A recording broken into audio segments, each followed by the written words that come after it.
Okay, so see here, close that. Now today we are going to see the next topic, that is known as the covalent bond. Okay, so see here,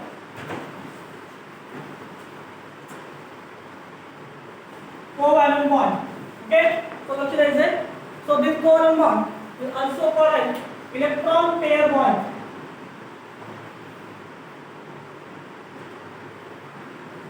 Another name that covalent bond is known as electron pair bond. So now in this video lecture and also the live lecture, we are going to see what is the covalent bond. Covalent bond काय आहे ते आपल्याला पाहिजे. त्यानंतर त्यालाच electron pair bond म्हणलेले आहे. इलेक्ट्रॉनचं pair म्हणजे दोन इलेक्ट्रॉन एकत्र येतात आणि पेअरिंग त्या ठिकाणी होते आणि त्या बॉन्ड तयार होते. आता याचं डेफिनेशन जर पाहिली, so covalent bond is nothing but it is the bond formed by mutual sharing of electron. Mutual sharing of electron by two different or same atom. दोन सेम व डिफरंट ॲटमनी इलेक्ट्रॉन काय केले, म्युच्युअली शेअर केले, नाही का. म्हणजे एका बेंचवर बोलून बसलेले, नाही काय केलं, बेंच शेअर केलेली, बरोबर ना. की अर्ध्या बेंचवर एकदम बसला, अर्ध्या बेंचवर एकदम काही दष्टपुष्ट आहेत तर त्यांनी 70% काबीज केले. काही माझ्यासारखे आहेत तर त्यांना जागा कमी लागते. इलेक्ट्रोनेगेटिव्ह डिफरन्स आपण म्हणतो, नाही का. एका चांगलं खातेपिठं घरचं असेल तर जास्त जागा लागेल, इलेक्ट्रोनेगेटिव्हिटी जास्त लागेल. मी पर्सनल कोणाला बोलत नाही, लेक्चर पण चालू आहे तरी पण असू द्या. सो इथं काय म्हणले की mutual sharing of electron, bond तयार होते, बरोबर ना. Chemical bond, not James bond.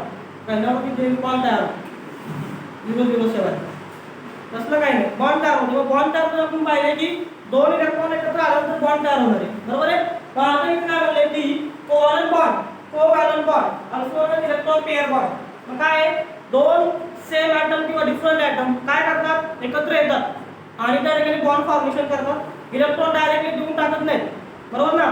सकाळी आपण पाहिलं होतं आयनिक बॉन्ड मध्ये काय की जो काही इलेक्ट्रॉन पॉझिटिव्ह एलिमेंट आहे तो काय करतो, डायरेक्टली इलेक्ट्रॉन देऊन टाकतो समोरच्याला आणि मग काय होते की तिथं त्या ठिकाणी काय होते, आयनिक बॉन्ड तयार होते. But in case of this covalent bond, there is no direct donation of electron.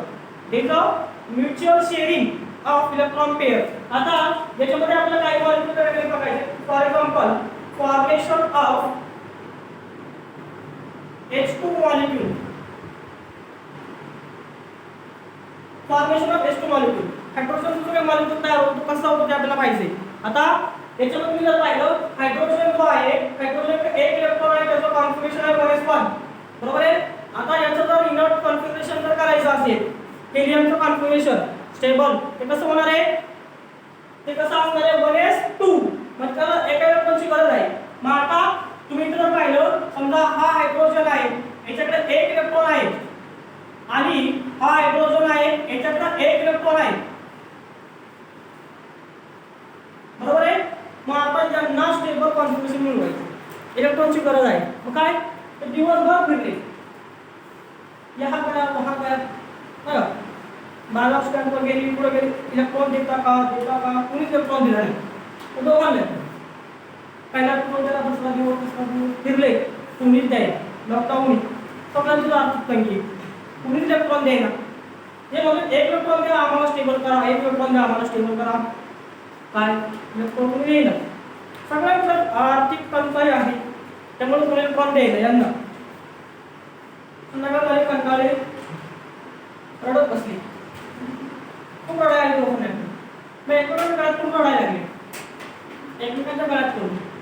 त्यांना म्हटलं अरे आता तो दुःख हलकं का, याला कळलं अरे इसके पास भी एक इलेक्ट्रॉन है जो आपको चाहिए क्या, इसके पास, इसके पास तो है, बोले तो सारा गाव नाही इसके पास है.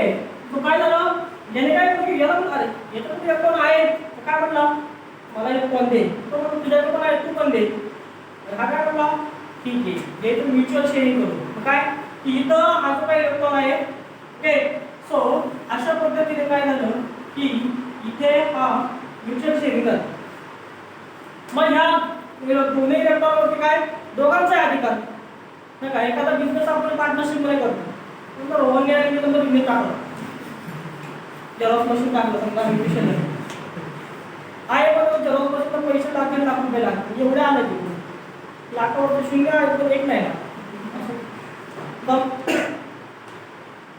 इथं काय झालं की इथं म्युच्युअल शेअरिंग झालं इलेक्ट्रॉनचं. म्हणजे काय झालं याने एक इलेक्ट्रॉन दिला याने एक इलेक्ट्रॉन दिला आणि काय झालं बॉन्ड फॉर्मेशन झालं. त्या ठिकाणी झालं काय तो कोव्हॅलेंट बॉन्ड. आता हे बघितलं आपण कशामध्ये हायड्रोजन बाबत पाहिलं. मग आता दुसरं जर आपण पाहिलं की formation of Cl2 molecule chlorine molecule तुम्हाला जर बनवायचं आहे बरोबर आहे. अशा वेळेस तुम्हाला काय करायचं आहे की तिथे सुद्धा काय होणार आहे की इलेक्ट्रॉनचं त्या ठिकाणी म्युच्युअल शेअरिंग होणार आहे. मग आता तुम्ही जर पाहिलं तर क्लोरीनचं जे काही इलेक्ट्रॉनचं कॉन्फिगरेशन आहे तर ते जर पाहिलं तर ते आहे neon 3s2 3p5 3s2 3p5 आहे. म्हणजे काय तुम्ही जर पाहिलं याच्यामध्ये शेवटला जे काही कॉन्फिगरेशन आहे ते 2 8 आणि काय आहे 7 आहे बरोबर ना. सगळे आपण पाहिलं होतं ना नव्हतं पाहिलं होतं. मग आता जर तुम्ही जर पाहिलं तर अशा पद्धतीचे त्या ठिकाणी इलेक्ट्रॉन आहेत. मग आता समजा हा एक क्लोरीन मॉलिक्यूल आहे 1 2 3 4 5 6 आणि हा एक इलेक्ट्रॉन प्लस दुसरा एक क्लोरीन मॉलिक्यूल आहे 1 2 3 4 5 6 7 हे वाले इलेक्ट्रॉन आहे व्हॅलेन्स इलेक्ट्रॉन. मग काय झालं हा इथला इलेक्ट्रॉन आणि हा इथला इलेक्ट्रॉन हे दोघं एकत्र आले आणि त्यांनी काय केलं की अशा पद्धतीने त्या ठिकाणी काय केलं हा त्या ठिकाणी काय केलं तर बॉन्ड त्या ठिकाणी फॉर्म केला. That bond is known as covalent bond. So simply काय covalent bond is nothing but it is also a electron pair. आता हे नाव काय महत्त्वाचं इलेक्ट्रॉन पेअर. इथं पाहा इथं काय झालेलं आहे हा जो बॉन्ड फॉर्मेशन झालं इथे दोन इलेक्ट्रॉनची पेअर आहे जोडी नाही का. मग इथं त्याला ज्या कोव्हॅलेंट बॉन्डला आल्सो काय म्हणतात इलेक्ट्रॉन पेअर बॉन्ड. ओके तुम्हाला परीक्षेला विचारू शकतात की covalent bond is also known as electron pair bond. सकाळचा जो होता ionic bond that is also known as electrovalent bond. Okay याला काय म्हणतात covalent bond also called as electron pair. कारण इथं काय होतं की दोघं इलेक्ट्रॉन देतात म्युच्युअल शेअरिंगने दोघांचाही इलेक्ट्रॉनवरती अधिकार आहे.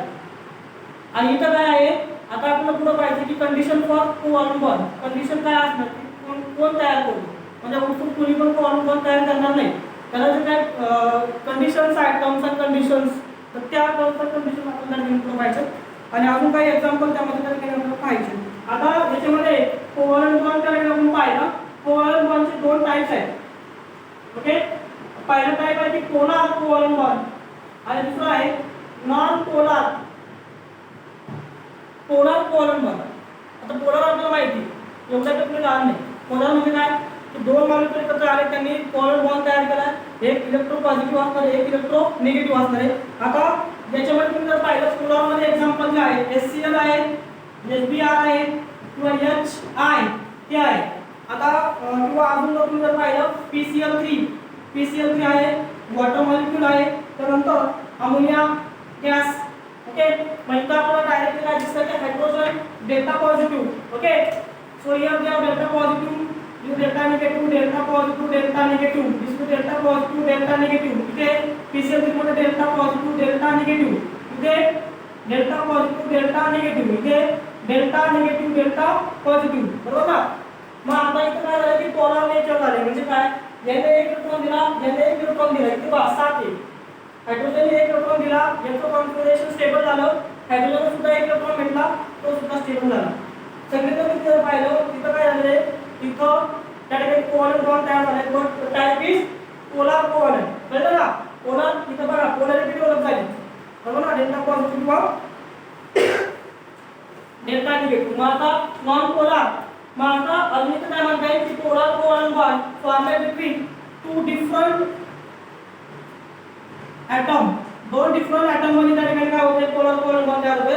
आणि इलेक्ट्रोनिगेटिव्हिटी डिफरन्स जो असतोय तो असतोय हाय.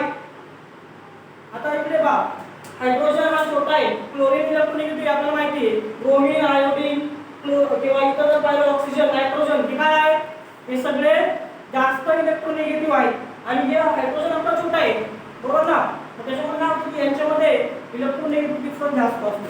आता नॉन पोलार मध्ये तुम्ही तुम्ही जर पाहिलं नॉन पोलर, आता मागातून मॉलिक्यूल आहे समजा याच्यामध्ये H2 आहे, Cl2 आहे, ओके, अशा प्रकारची मॉलिक्यूल आहे, किंवा तुम्ही जर पाहिलं CO2 आहे, किंवा अशा प्रकारचं बॉन्ड फॉर्मेशन झालं. आता इथे आपण पाहिलं किंवा तुम्ही जर पाहिलं कार्बन डायऑक्साइड तुम्ही जर तयार केलं तर ते कसं असणार, ऑक्सिजन इथे 2, ओके, आणि इथे डबल बॉन्ड आहे, सो 1 2 3 4, 1 2 3 4, आणि इथं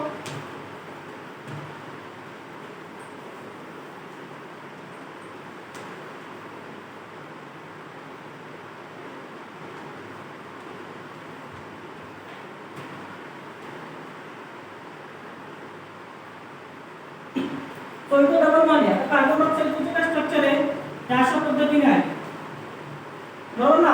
इथं एक बॉन्ड तयार करायचं म्हणजे 2 इलेक्ट्रॉन लागतील, बरोबर ना. इथं 4 आहेत म्हणजे 2 डबल बॉन्ड आहे, इथं डबल बॉन्ड आहे, किंवा इथं 2 पेअर राहील, बरोबर आहे, अशा पद्धतीचं आहे. किंवा क्लोरीनचं आपण त्या ठिकाणी मगाशी पाहिलं की अशा पद्धतीचं त्या ठिकाणी काय होते की इथं तुम्ही जर पाहिलं तर इथं त्या ठिकाणी हा जो काही आहे तर इथं अशा पद्धतीचं त्या ठिकाणी काय होते, दोघांचे पण दिलेली दोन इलेक्ट्रॉन जे आहेत दोघांचे पण आहे, दोघांचाही त्यावरती समान अधिकार आहे असं त्या ठिकाणी म्हणत आहे. आता नॉन पोलर मध्ये काय म्हणता येईल इथं की same atom, same or different atom, okay, ते एकच सेम असतील किंवा डिफरंट असतील. इथं बघा, इथं सेम, इथं सेम, इथं डिफरंट आहे, इथं डिफरंट आहे, इथं काय म्हणणार आहे, इथं ते दोघे डिफरंटच पाहिजे, दोघे सेम असून जमणार नाही. इथं तुम्ही जर पाहिलं तर इथं सुद्धा त्यांची एकतर काय असणार आहे, इलेक्ट्रोनेगेटिव्हिटी डिफरंट जो आहे आयदर 0 असेल किंवा हाय असेल, बरोबर ना. सेम असेल तर डिफरंट 0 येईल, आणि डिफरंट असेल तर काय होणार आहे, त्यांचा जो काही इलेक्ट्रोनेगेटिव्हिटी डिफरन्स आहे तो डिफरंट त्या ठिकाणी जास्त येईल, ओके. सो सिम्पली काय पाहिलं आपण की कोव्हलंट बॉन्ड तर तो काय आहे, it is the mutual sharing of electron by two different or same item.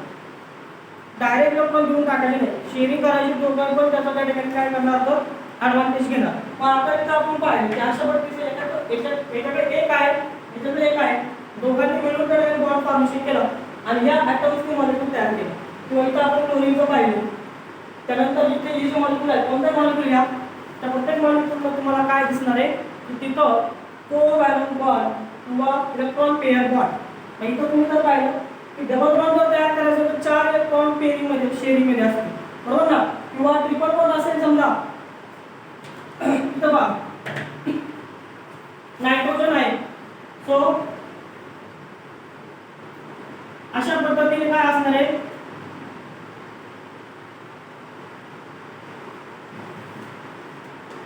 Okay. तर अशा पद्धतीने ह्या नायट्रोजनचे काही मॉलिक्यूल्स आहेत तर ते मॉलिक्यूल काय करणार आहे, आणि इथे ओके फायनल 5 असतं लास्ट, ओके 2 आणि 3 आहे. तर इथे तुम्ही जर पाहिलं ओके नायट्रोजन 7 आहे, बरोबर ना. 1s2 2s2 2p3, बरोबर ना, बरोबर ना. म्हणजे जे आहे व्हॅलन्स इलेक्ट्रॉन 5 आहे, मग 1 2 3 4 5 आणि 1 2 3 4 5, ओके. तर अशा पद्धतीचं काय झालंय, ट्रिपल बॉन्ड असेल तर ते 6 इलेक्ट्रॉन शेअरिंग मध्ये असतील, डबल बॉन्ड असेल तर 4, सिंगल असेल तर इथं पाहिजे सिंगल असेल तर 2 इलेक्ट्रॉन काय असतात तर त्या ठिकाणी म्युच्युअल शेअरिंग मध्ये असतात. आणि 2 टाइप आपण पाहिले, पोलर कोव्हॅलंट बॉन्ड म्हणजे त्याचे त्या ठिकाणी पॉइंट ऑफ डिफरन्स पाहिले. नॉन पोलरचे आपण त्या ठिकाणी काही टॉपिक त्या ठिकाणी बघितले. आता याच्यामध्ये आपल्याला पाहिजे की condition for covalent bond formation, कधी त्या ठिकाणी हा कोव्हॅलंट बॉन्ड त्या ठिकाणी तयार होऊ शकतो, त्याच्या 5 ते 6 कंडिशन्स आहेत. तर याच्यामध्ये टॉपिक आहे condition for covalent bond formation. Condition काय आहे की केव्हा हा त्या ठिकाणी काय होईल कोव्हॅलंट बॉन्ड त्या ठिकाणी फॉर्म होईल. त्याच्यामध्ये पहिला आहे की हाय आयोनायझेशन एनर्जी.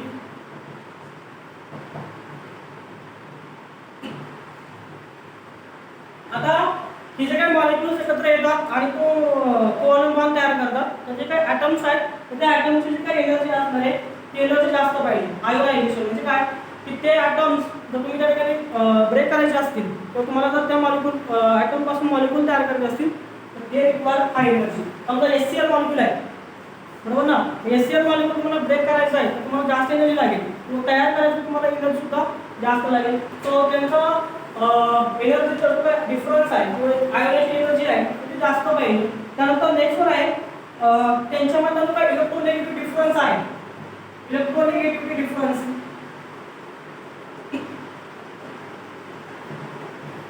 इलेक्ट्रोनेगेटिव्हिटी डिफरन्स जो आहे तर तो एक तर काय पाहिजे, 0 पाहिजे, बरोबर ना. मगाशी आपण पाहिलं होतं in case of non polar हा डिफरन्स 0 असायला पाहिजे आणि इन केस ऑफ पोलार तो काय असायला पाहिजे, हाय, बरोबर ना. तिथं आपण त्या ठिकाणी पाहिजे. त्याच्यानंतर पुढे आहे की व्हॅलन्स इलेक्ट्रॉन किती पाहिजे, व्हॅलन्स इलेक्ट्रॉन किती पाहिजे शेवटच्या ह्याच्यामध्ये. तर एक तर 5 असतील, 6 असतील किंवा 7 असतील. 5 असतील तर त्यांना कितीची गरज आहे, 3 ची गरज आहे. 6 असतील तर 2 ची गरज आहे, 7 असेल 1 ची गरज आहे. मग तुम्ही जर पाहिलं याच्यामध्ये ग्रुप 15, ग्रुप 16 आणि ग्रुप 17, ग्रुप 15 चे तुम्ही जर पाहिलं तर त्यांची व्हॅलन्स इलेक्ट्रॉन 5 आहेत, 16 चे 6 आहेत आणि 17 चे 7 आहेत, 18 चे किती आहे, 8 आहेत. 18 म्हणजे नोबल गॅसेस, इनर्ट गॅसेस, तर ते रिॲक्ट होत नाहीत. यांच्यामध्ये 15 जो ग्रुप आहे, सगळा ग्रुप नंबर 15 तुम्ही जर पाहिली ती फॅमिली, तर तिथं जर पाहिलं तुम्ही नायट्रोजन फॅमिली ती नायट्रोजन फॅमिली 15 कोणती आहे, नायट्रोजन, ऑक्सिजन, नायट्रोजन, ऑक्सिजन ही हॅलोजन फॅमिली. मग तुम्ही जर पाहिलं 15, 16, 17 इथं 15 आहे, 15 मध्ये 5 इलेक्ट्रॉन बॅलन्स आहे, 3 इलेक्ट्रॉन दिले तर ऑक्टेट कंप्लीट होते. इथे 2 आणि 1, तर हे जे काय ग्रुप 16, 15, 16 आणि 17 आहेत, तर हे जे मॉलिक्युल्स आहेत तर ते मॉलिक्युल काय करतात, जनरली कोव्हॅलेंट बॉन्ड फॉर्मेशन करतात. आणि अजून काय आहे की याच्यामध्ये डिफरन्स की they should have high nuclear charge.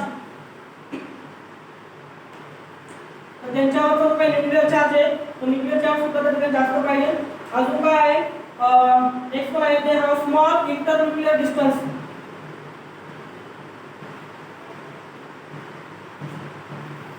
त्यांच्यामध्ये काय इंटरन्यूक्लिअर डिस्टन्स आहे म्हणजे काय की सेंटरला न्यूक्लियस आहे आणि आउटर मध्ये काय ऑर्बिटल आहे तर त्याचं जे डिस्टन्स आहे, बरोबर ना. ते आपण पाहिले की ते जेवढं कमी असेल तेवढं इलेक्ट्रॉन द्यायला सोपं आहे. आपण पाहिले इलेक्ट्रॉन डोनेशन होते म्हणजे बॉन्ड फॉर्मेशनला इलेक्ट्रॉन कोणते वापरतात, कोणते इलेक्ट्रॉन वापरतो आपण, व्हॅलन्स इलेक्ट्रॉन म्हणजे जे शेवटच्या ऑर्बिटल मधले ते. मग ते इलेक्ट्रॉन केव्हा वापरता येतील, जेव्हा इलेक्ट्रोनेगेटिव्ह इंटरन्यूक्लिअर डिस्टन्स कमी असेल तेव्हा तो इलेक्ट्रॉन तुम्हाला इझिली देता येईल. ओके. आणि याच्याबद्दल आहे 60 आहे की यांच्या मॉलिक्युल्स मधला इलेक्ट्रॉन ॲफिनिटी जे आहे तर दिस शुड बी सेम. इलेक्ट्रॉन ॲफिनिटी म्हणजे काय, इलेक्ट्रॉन लविंग, बरोबर ना. म्हणजे त्यांना इलेक्ट्रॉनची गरज आहे असं वाटलं पाहिजे, नाही तर मी देतोय काही नाही वाटतं घ्यायचं नाही तर देतोय बस, तसं नको. इलेक्ट्रॉन ॲफिनिटी म्हणजे काय, त्यांना इलेक्ट्रॉनची गरज आहे, काहीतरी गरज आहे म्हणून ते येतात असं व्हायला पाहिजे. तर जे काय आहे 6 कंडिशन आहेत, त्या कंडिशन जर फुलफिल झाल्या तर त्या ठिकाणी काय होते की हा जो काही कोव्हॅलेंट बॉन्ड आहे तर तो कोव्हॅलेंट बॉन्ड त्या ठिकाणी तयार होते. याच्यामध्ये तुम्हाला परीक्षेला विचारू शकता define covalent bond for 1 mark. म्हणजे त्याच्यामध्ये डेफिनेशन लिहायची पुस्तकात लिहिलं किंवा आपण लिहिणार आहोत. त्यानंतर तुम्हाला विचारतील explain the covalent bond formation in hydrogen. तर आपण पाहिले की कशा पद्धतीने ते बॉन्ड फॉर्मेशन होते किंवा explain the covalent bond formation in Cl2. Chlorine मध्ये कोव्हॅलेंट बॉन्ड कसं होतं ते एक्सप्लेन करा. तर हे त्या ठिकाणी आपण एक्सप्लेनेशन त्या ठिकाणी पाहिले. हे जे 2 टॉपिक आहेत तर ते जे टॉपिक आहेत तुम्हाला एक्स्ट्रा सीटीचे आपण घेतले. पुस्तकात याचे 2 टाईप दिलेले नाहीत. पहा किंवा इथं कंडिशन्स आपण घेतलेले आहेत त्या पुस्तकात दिलेलं आहे, आपण एक्स्ट्रा घेतले कारण ते जातं MCQ किंवा त्याला आपल्याला एंट्रन्स एक्झामसाठी महत्त्वाचे आहे. ओके. तर इथे डेफिनेशन महत्त्वाचे आहे किंवा परीक्षेला हायड्रोजनचं किंवा क्लोरीनचं दोन्हीपैकी एकाचं तुम्हाला हमखास परीक्षेला विचारतो. तर ते तुम्हाला काय असं जे आपण मागाशी काय ते लिहायचे आणि जे 2 पॉईंट त्याला लक्षात ठेवायचे आणि ह्या कंडिशनसुद्धा त्या ठिकाणी महत्त्वाच्या आहेत. समजलंय, कोणाला पण समजलंय? यस, बरं. So give the heading.